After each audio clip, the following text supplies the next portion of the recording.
Hello. आगे कार्यक्रम को बढ़ाते हुए श्रद्धेय मुकेश कुमार जी,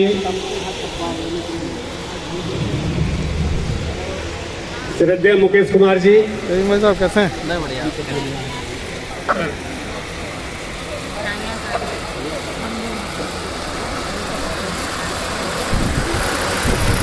चलिए, विशिष्ट अतिथि महोदय अनिल आजाद एडवोकेट जी अपने विचारों से लाभान्वित करें। अनिल आजाद सर।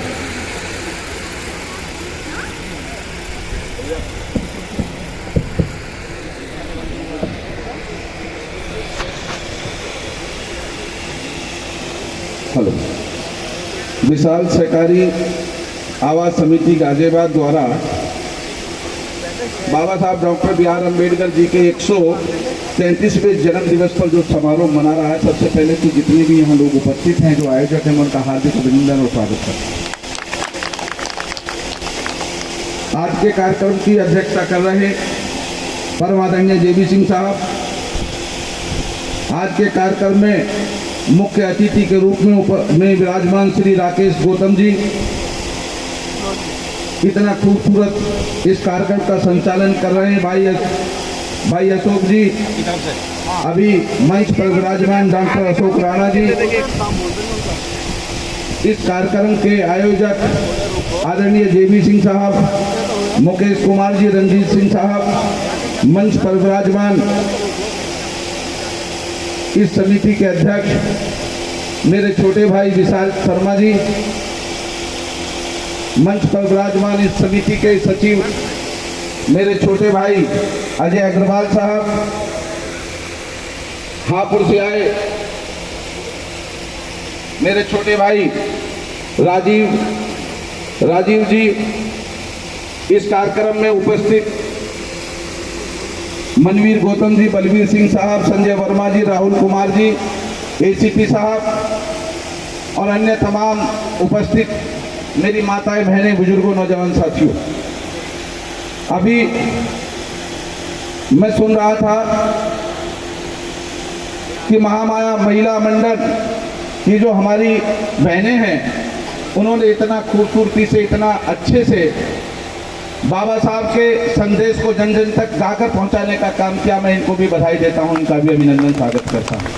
कार्यक्रम में उपस्थित जिनके साथ जितनी भी मेरी माताएं बहनें आप उपस्थित हैं, मैं उनका भी हार्दिक अभिनंदन करता हूं। और एक बात आपके बीच में कहना चाहता हूं कि बड़ा दिलकश है हर मंजर मगर अच्छा नहीं लगता, बड़ा दिलकश है हर मंजर मगर अच्छा नहीं लगता, तुम्हारे बिन न जाने क्यों सफर अच्छा नहीं लगता। और जमाने भर की नेमतें मौजूद हो घर में, लेकिन जिस घर में बेटी ना हो वो घर अच्छा नहीं लगता, जिस घर में बेटी ना हो वो अच्छा नहीं लगता। मैं अपनी बात को आगे बढ़ाते हुए इस मंच के माध्यम से कहना चाहता हूं कि बाबा साहब डॉक्टर बी आर अम्बेडकर, जिन्होंने केवल और केवल एक उद्देश्य के साथ अपना जीवन, अपने बच्चे, अपना जीवन, अपना संपूर्ण जो उनका उद्देश्य था हमारे तुम्हारे विकास के लिए, उद्धार के लिए लगाने का काम किया।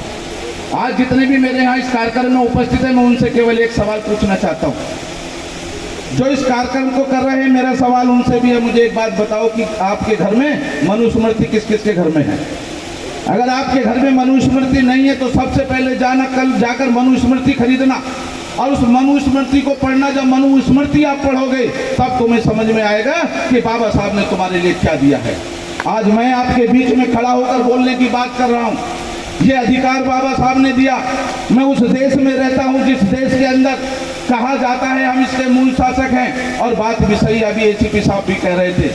लेकिन मैं उनकी बात को आगे बढ़ाते हुए आपके बीच में कहना चाहता हूँ, हमें अपने बच्चों को ये बात भी बतानी होगी साथियों कि ये वही भारत है जिस भारत के अंदर मेरे पूर्वजों के पेट पे मटका बांधा जाता था और कमर पे झाड़ू बांधी जाती थी। यही वही भारत है, और उस झाड़ू को, उस मटके को हटाने का काम अगर किसी ने किया है तो बाबा साहब डॉक्टर बी आर अम्बेडकर द्वारा किया गया है। साथियों, मैं आपको बताना चाहता हूँ, इसी भारत के अंदर, जिस भारत में आज हम बैठकर अपनी बात कर रहे हैं, इसी भारत के अंदर ऐसा कानून बनाया गया था कि यदि कोई शूद्र अपने मुंह से वेदों का उच्चारण कर दे तो उसकी जीभ काटने का काम करो, और अगर कोई वेदों का उच्चारण सुन ले तो उसके कान में पिघला हुआ शीशा डालने का काम करो। ये बात भी इसी हिंदुस्तान में होती थी साथियों। इन सब कुरीतियों को अगर खत्म करने का काम किसी ने किया है तो बाबा साहब डॉक्टर बी.आर. अम्बेडकर ने किया है। मैं अपनी बहनों से एक बात कहना चाहता हूँ, अभी भी एक प्रथा है, कहीं आपने देखा होगा, जब हम अपने घर में अब किसी बेटी को बहू के रूप में जब लेकर आते हैं तो उस बेटी को कहीं दूसरे के यहाँ रोकने का काम होता है। अभी आप पूरी इस बात की सच्चाई आप लोगों को नहीं है। ये कानून बनाया था इसी हिंदुस्तान के अंदर रहने वाले मनुवादियों ने कि जब जो दलित समाज का व्यक्ति था अगर अपनी किसी बच्चे की शादी करके दुल्हन को घर लेके आता था तो उसको शुद्धि करने के लिए ब्राह्मण के 3 दिन भेजा जाता था। ये इसी देश का कानून है। इस कानून को खत्म करने का काम भी बाबा साहब डॉक्टर बी.आर. अम्बेडकर ने किया है। मैं आपके बीच में एक बात और कहकर, क्योंकि बहुत सारा कार्यक्रम है, बहुत देर तक कार्यक्रम चलना है, समय का भी अभाव है, मैं एक बात कहना चाहता हूँ। बाबा साहब की लड़ाई, बाबा साहब का जो संघर्ष था कोई साधारण संघर्ष नहीं था। उनका संघर्ष था, उनकी सोच थी कि तन पे सोने के तार खिंचे, एक पेट में रोटी का आसार नहीं, इसलिए बगावत करता हूँ, ये बात मुझे स्वीकार नहीं। बाबा साहब डॉक्टर बी.आर. अम्बेडकर अगर आज की तरह अपने लिए जिए होते तो आज हम यहाँ इतना बढ़िया कार्यक्रम इसका आयोजन ना करते होते साथियों। अभी मेरे भाई अपने साथी कह रहे थे, मुझसे पहले वक्ता वो भी एक बात कह रहे थे कि हमें अपने बच्चों को पढ़ाना चाहिए। बिल्कुल सही बात है। अगर हम अपने बच्चों को पढ़ाएंगे तभी हम इस देश में राज कर सकते हैं। अपने बच्चों को पढ़ाकर इस देश की तरक्की करते हैं। लेकिन आज बड़ी अजीब स्थिति है हमारे यहाँ। बाबा साहब ने कहा था शिक्षित बनो, संगठित रहो, फिर संघर्ष करो। तो अभी हम ना पूरी तरह शिक्षित बन पाते हैं, ना संगठित रह पाते हैं, ना संघर्ष कर पाते हैं। हमारे समाज में एक अजीब सी स्थिति पैदा हो गई है। हम आपस के अंदर अपनी छोटी छोटी बातों को लेकर एक दूसरे को गिराने का काम करता है। वो इस बात को नहीं समझता है कि यदि एक आदमी समाज का गिरेगा तो हमारा पूरा समाज कमजोर होगा। साथियों इस एक कहानी के माध्यम से मैं अपनी बात आप तक पहुंचाना चाहता हूं। हम जब ये देखते हैं कि हमारे पड़ोसी, हमारे भाई के घर में कोई समस्या है, कोई उसका विवाद है, तो हम ये सोच के बैठ जाते हैं कि मेरा इससे कोई लेना देना नहीं है, ये जो विवाद है ये तो बाबूजी का विवाद है, मेरा इससे क्या मतलब है। लेकिन वो विवाद हमारे सबके बीच का होता है। साथियों एक बार एक किसान के यहाँ 3 जानवर आपस में बहुत मोहब्बत से रहा करते थे।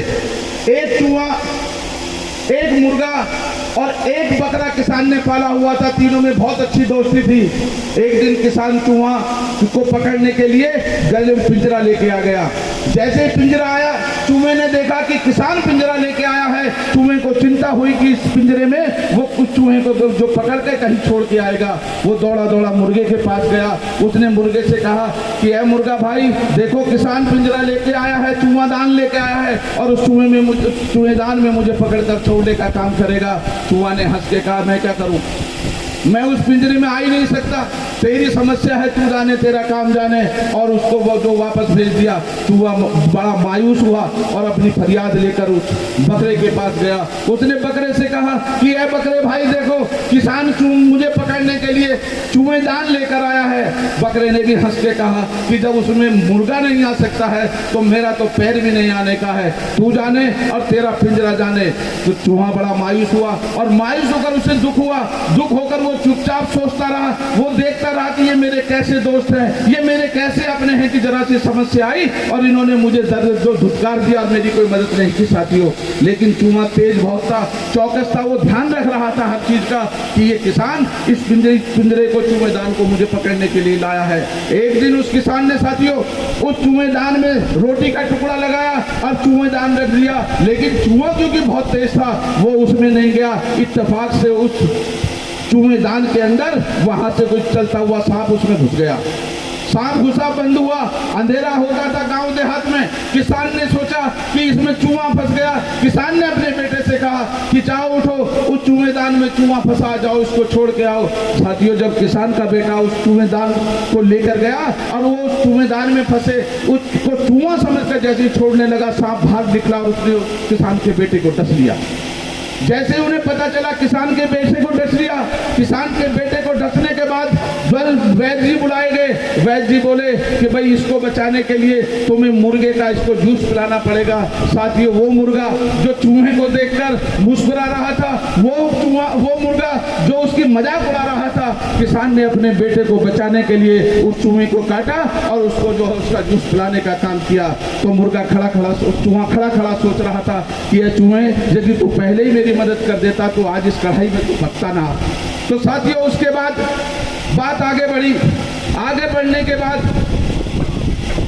जब उनका बेटा ठीक हुआ तो गांव के लोगों ने कहा उससे कि है किसान, तेरा बेटा ठीक हो गया, तो एक काम कर, अब गांव की दावत कर दे। उसने कहा कोई चिंता नहीं है, बकरा खड़ा है। उसने बकरे को लाया, बकरे को हलाल करा और उसकी दावत में उसको जो है सबको खिलाने का काम किया। साथियों, तो जब मुर्गा और बकरा हलाक हो गए, काट दिए गए, तो वो चूहा खड़ा होता जब वहां से निकल के जाने लगा तो उसने कहा कि काश तुम इस समस्या को मेरी समस्या ना बताकर अगर अपनी समस्या ना, मतलब सब अपनी समस्या समझ लेते तो आज तुम लोग यहाँ जिंदा रहते। तो मेरा निवेदन इस बात से है साथियों, ये सोसाइटी है, यहाँ जितने भी लोग होंगे आसपास से बाहर से आए हुए लोग होंगे, लेकिन आपको एक बात याद रखनी है कि जितने भी हमारे बीच में यहाँ लोग उपस्थित हैं, जितने भी हमारे साथी यहाँ उपस्थित हैं, उनको एक बात हमेशा ध्यान रखनी है कि जो भी बाबा साहब का अनुयायी है, जो भी हमारे समाज का व्यक्ति है, उसके पास किसी भी तरह की कोई भी दिक्कत हो, उसकी मदद करने का काम करना, उसकी समस्या को अपनी समस्या का समझने का काम करना, तभी आप अपने आप को आगे बढ़ाने का काम कर सकते हो। मैं हापुड़ से आया हूँ। अगर हापुड़ में आप मेरा जिक्र करोगे तो हर आदमी आपको मेरे नाम से बताएगा। हापुड़ के अंदर जितने भी आंदोलन हुए हैं उसमें सबसे पहला नाम मेरा आता है। मैंने 1982 में हाई स्कूल पास किया। हाई स्कूल पास तब मैंने किया साथियों, अभी हमारे जो सचिव साहब हैं यहाँ, ये इस सारी चीज को बहुत अच्छे से जानते हैं, ये शिक्षा में इनका बड़ा योगदान रहा है।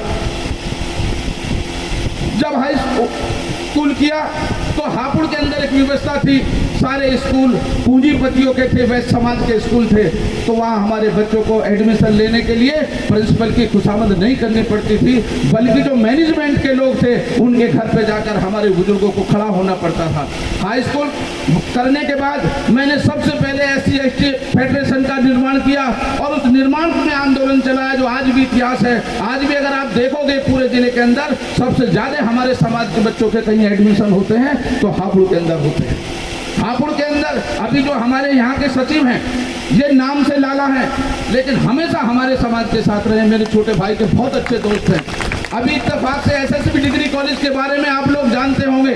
SSB डिग्री कॉलेज का इन्हें सचिव बनने का अवसर प्राप्त हुआ। इन्होंने करीब 350 फॉर्म जबरदस्ती लाकर उस पर टिक लगा के जो भी बच्चा पढ़ना चाहता था सबके बच्चों के एडमिशन कराए और जिन पे फीस नहीं थी अपने पास से फीस देने का काम किया। ऐसे लोगों को इसलिए हम सम्मान देते हैं, ऐसे लोगों को आपके साथ क्योंकि जुड़े हैं, आपने देखा होगा विचारधारा। अभी मेरे साथ ये राजीव जी हैं, ये भी उन्हीं के समाज से हैं, लेकिन हम लोगों का एक ग्रुप है, ये मेरे छोटे भाई के साथ के हैं, इसलिए आज इन्होंने जबरदस्ती मुझसे कहा कि आज आपको हमारे साथ यहाँ चलना है। मैं आपके बात इस मंच के माध्यम से एक बात कहकर, क्योंकि कार्यक्रम बहुत लंबा है, आपको बहुत और साथियों को सुनना है, मैं एक बात कहकर अपनी वाणी को विराम देना चाहता हूँ कि हम और तुम अलग नहीं हैं।